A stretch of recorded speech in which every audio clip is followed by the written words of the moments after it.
காட்டுல ஒரு கொடூரமான கழுகு ஒன்று வாழ்ந்துகிட்டு வந்துச்சு. அது பறவைகளை எல்லாம் வேட்டையாடி சாப்பிடும். இதனால எல்லா பறவைகளும் பயந்துட்டு தான் வாழ்ந்துட்டு வந்தாங்க. அந்த கழுகை எதிர்த்து யாராலையும் போராடவே முடியல.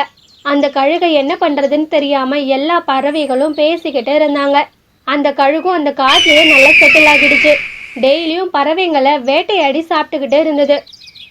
ஒரு நாள் கிக்கோ கிளியும் புறாவும் பேசிக்கிட்டு இருந்தாங்க. கிக்கோ கிளி, நம்ம காட்டில் இருக்க அந்த மோசமான கழுகு நம்மளோட ஃப்ரெண்ட்ஸ் எல்லாம் கொன்று சாப்பிடுது. எனக்கு அந்த கழுகை பற்றி நினச்சாலே ரொம்ப பயமாக இருக்கு. என்னை எப்போ அது வேட்டையாட போதோ. புறா, நீ ஒன்றும் கவலைப்படாத. நம்மளால என்ன பண்ண முடியும் சொல்லு? எப்படி இருந்தாலும் ஒரு நாள் சாக தான் போறோம். அதை நினைச்சு இப்பவே கவலைப்பட்டு என்ன ஆக போகுது? கிக்கோ கிளி, இந்த காட்டில் யாருமே அந்த கழுகு கிட்ட பேசுறதுக்கு தைரியமே இல்லை. யாருன்னா அந்த கழுகு கிட்ட போய் பேசினா கூட நல்லா இருக்கும். நீ வர புறா, யாருன்னா அந்த கழுகு கிட்ட பேச போனாலோ இல்ல அது வீட்டு பக்கம் பறந்து போனாலோ அவங்கள கொன்னு சாப்பிட்டுடுது. இப்படியே விட்டா அப்புறம் நம்ம காட்டுல எந்த ஒரு பறவையும் இருக்காது. எல்லாரையும் கொன்னு சாப்பிட்டுடும் போலியே. காட்டுல எல்லா பறவைகளும் அந்த கழுகை என்ன பண்ணலான்னு பேசிக்கிட்டு இருந்தாங்க.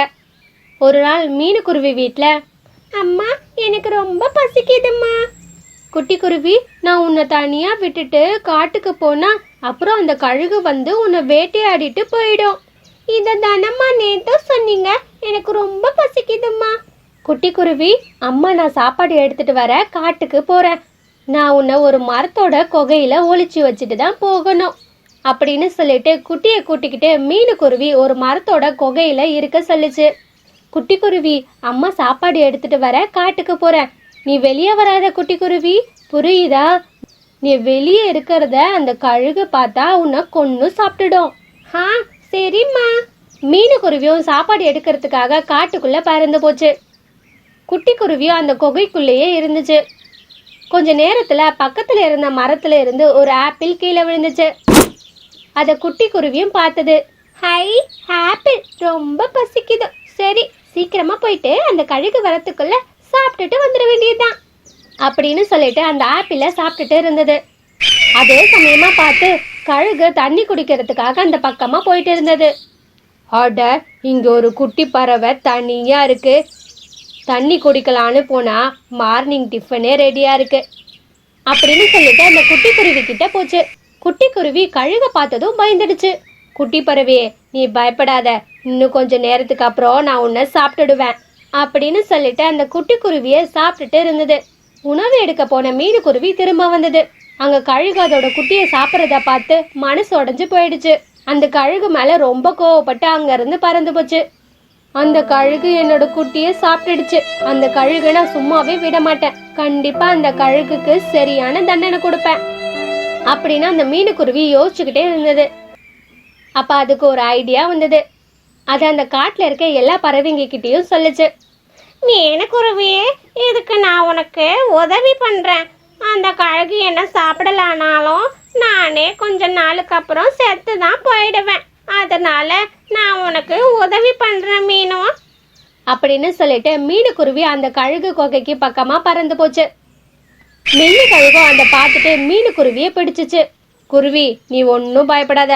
நான் இன்னும் கொஞ்ச நேரத்துல உன்னை சாப்பிட்டுடுவேன். ஐயோ, வேணாம் வேணாம், என்னை மட்டும் இப்ப சாப்பிடாம விட்டீங்கன்னா நானே டெய்லியும் உங்களுக்கு எதுனா ஒரு பறவையை சாப்பிட இங்க அனுப்பி விடுறேன். நீங்களும் கஷ்டப்படாம இங்கே இருந்து சாப்பிடலாம். நான் எப்படி உன்னை நம்புறது? நான் வேப்ப மரத்துல தான் வாழ்றேன். ஒருவேளை இங்க பறவை வரலன்னா நீங்க என் வீட்டுக்கு கூட வாங்க, நான் அங்கதான் இருப்பேன். இந்த பறவை சொல்றது சரியாதான் படுது. நம்மளும் டெய்லியும் சாப்பாடு தேடி கஷ்டப்பட வேண்டியதா இருக்கு. சரி சரி, நான் உன்னை நம்புறேன். நாளைக்கு மட்டும் பறவை வரலனா நான் உன் வீடு தேடி வந்து உன்னை கொன்று சாப்பிட்டுடுவேன் அப்படின்னு மில்லி கழுகு சொல்லுச்சு. மறுநாளும் ஆச்சு. என்ன இது, விடிஞ்சு இவ்வளோ நேரம் ஆச்சு, எந்த ஒரு பறவையும் காணோம் அப்படின்னு மில்லி கழுகு யோசிச்சுக்கிட்டே இருந்தது. அதே சமயமா பார்த்து அங்க லூனா பாட்டி வந்தாங்க. மன்னிச்சிடுங்க, இந்த வயசான காலத்துல கண்ணு தெரியாம வழி மாறி போயிட்டேன். அதான் கொஞ்சம் லேட் ஆகிடுச்சு. அதுக்கப்புறம் மில்லி கழுகும் அந்த லூனா பாட்டிய வயிறு நிறைய சாப்பிட்டுச்சு. மறுநாளும் ஆச்சு. என்ன இது, இன்னைக்கு இவ்வளோ நேரம் ஆச்சு, எந்த ஒரு பறவையையும் காணோம். அப்படியே மதியம் தாண்டி சாயந்தரமே ஆயிடுச்சு. அட, இன்னைக்கு பொழுதே சாஞ்சு போச்சு. இன்னும் ஒரு பறவை கூட வரல. நான் இன்னைக்கு அந்த குருவியை சும்மா விட போறதில்ல அப்படின்னு சொல்லிட்டு மில்லி கழுகு மீனுக்குருவி வீட்டுக்கு பறந்து போச்சு.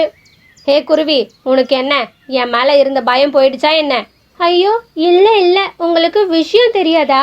காட்டுல புதுசா ஒரு கழுகு ஒண்ணு வந்திருக்கு. அதுதான் சொல்லுச்சு அது உங்களை விட ரொம்ப பலசாலியாம்.